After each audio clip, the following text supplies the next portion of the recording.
withdraw USDT from OKX Wallet to bank account. Hi everyone, in this video I'm gonna let you know the ways to withdraw USDT from OKX to bank account.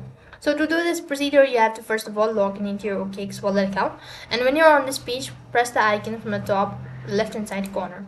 Then you need to scroll down a bit. By default it's going to be selected buy, but then you have to go ahead and select the sell button, since you have to sell first of all, and then you can go ahead and deposit the amount that you've got. Now what you have to do is enter all of these exact amount, all of that, confirm all of it, and initiate the transaction. And you've actually sold the asset, then what next you need to do is you'll be able to receive certain amount. So the particular amount, what you need to do is you need to go ahead and add it to your linked bank account. So for that case, you just have to go ahead and transfer the amount into the linked bank account. You'll be able to see the linked account or the bank account, just press on it and you'll be able to see transfer amount and enter the exact amount that you want to transfer, and with that you'll have successfully withdraw USDT from OKX to bank account. That's all for this video. I hope the video was helpful. Make sure to like, share and subscribe to our channel. Thank you for watching. See you in the next video.